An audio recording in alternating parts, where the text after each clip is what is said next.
கொஞ்ச நாள் தான் எனக்கும் இருக்குது. ஏன்னா கல்யாணம் ஆயிடுச்சு. அடுத்து குழந்தை வந்துச்சுன்னா எனக்குன்னு தனியாக ரெஸ்பான்சிபிலிட்டி, எக்ஸ்ட்ரா ரெஸ்பான்சிபிலிட்டி ஆகும். அப்போ நான் என் வாழ்க்கையில் நானே பிஸி ஆயிடுவேன்.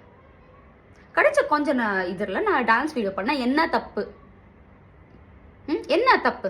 சரி, என் துணி சரி இல்லையா? ஓகே, நீங்கள் வந்து சொல்லலாமா நீ டான்ஸ் ஆடுற, ஓகே, ஆனால் துணி சரியில்லை, சரி பண்ணிக்கோ. சரியில்லைன்னு சொல்கிறதுக்கு நான் வந்து கட்டினது சேலை தான், ஒன்றும் வேறு மாதிரி ஒன்றும் ட்ரெஸ்ஸு போட்டு ஆடலை கல்யாணத்துக்கு அப்புறம். ஓகேயா? கல்யாணத்துக்கு முன்னாடி கூட அந்த மாதிரிலாம் அசிங்கமாலாம் நான் ட்ரெஸ் போட்டு ஆடினது கிடையாது. நான் மாடர்னாக ட்ரெஸ் போட்டிருக்கேன், உண்மையாக தான். சரியா? ஏன்னா என் மைண்டு சீப் இல்லை, என் மைண்டு கேவலமாக இல்லை. அதனால தான் நான் வந்து இடுப்பு தெரியுது, அங்கே இது தெரியுது, அங்கே இது தெரியுது, நான் கண்டிக்கலை. நான் பாட்டுக்கு என்ன, எனக்கு டான்ஸ் ஆடணும்னு ஆசை, நான் ஆடுறேன். சரியா? நான் காட்டுவாசி பயிலுங்க இருப்பீங்க போல என்னை பற்றி பேசினவங்க. நீங்கள் சேலை கட்டுவீங்களா அரைகுறையா, கொஞ்சம் பின்னு கூட போடாமல், அங்கே தெரியுது, இவ்வளோ பெருசாக இடுப்பு தெரியுது. அது அடுக்கு ஒடுக்கமான பொம்பளைங்க. நான் கட்டுறதே சேலை ரொம்ப ரேரு. ஆனால் அதுல கூட குறை. ஏன் சேலை கட்டி டான்ஸ் ஆடினதுக்கு?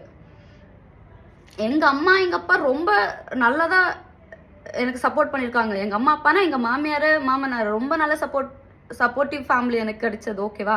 ஆனால் உங்களால் தான் அவங்க இப்போ எனக்கு வந்து எங்கள் அம்மா வேணாமா விட்டுரு, அது எவ்வளோ பாசமாக சொன்னாங்க. அது ஒத்த காரணத்துக்காக மட்டும்தான் நான் எல்லா வீடியோஸை டிலீட் பண்ணிட்டு எதுவுமே பண்ணாமல் இருக்கேன்.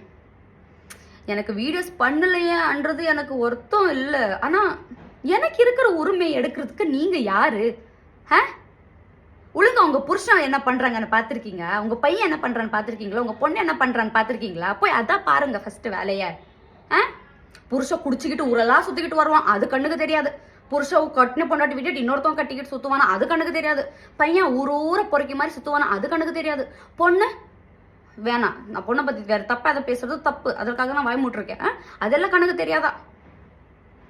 வேற வீட்டு பொண்ணு ஃபோன்ல ஏதாவது பண்ணிட்டா இல்லை ஏதாவது பேசிட்டா வெளியே வந்துட்டா அவ்வளோதான், முடிஞ்சு போச்சு. அப்பாடா சாமி, நம்ம ஏன்டா பிறந்தோம், நம்ம ஏன்டா வாழ்றோன்ற அளவுக்கு பண்ணி விட்டுருவீங்க.